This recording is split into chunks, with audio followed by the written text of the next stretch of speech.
And as a member of America's military, I'm always struck by the culture of service in Israel. It's an American ally surrounded by enemies in a dangerous region.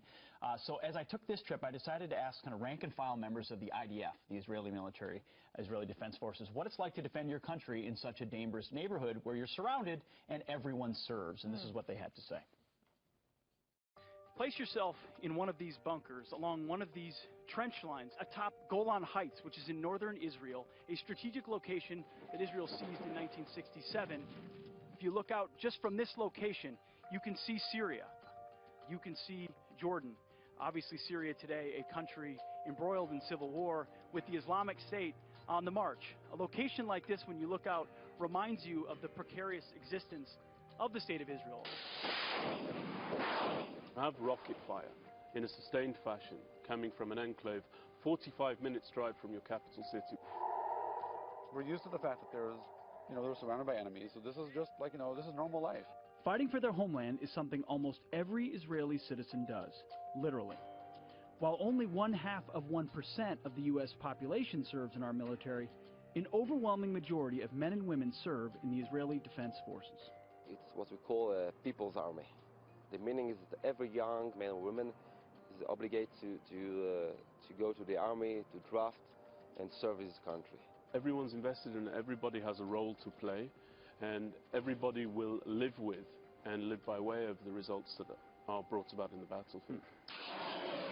It's a unique battlefield for many Americans to fathom, because it's one fought day in and day out right along Israel's own borders. If you want to protect the United States, you go far away from your borders.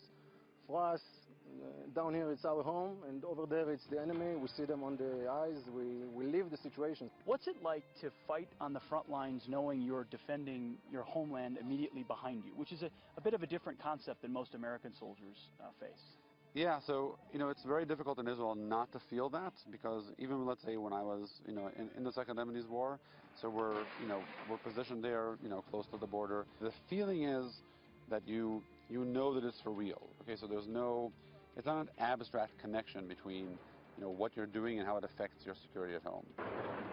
In the end of the war, and we just finished 30 days in Lebanon, and I returned to the Israeli border, and I saw my wife and my 3 children there. It was an amazing moment, but it gives you the understanding what's happening in Israel. Everything is so close.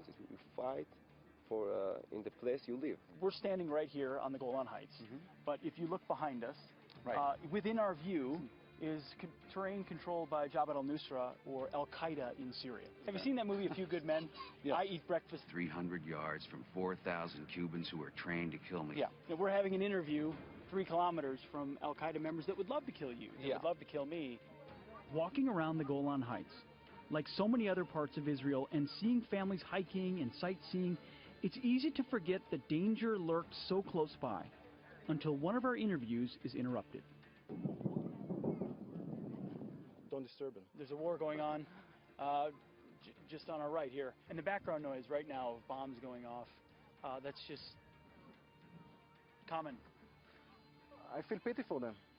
I hope they somewhere in the future they find the peace, because no one deserves to live in the war.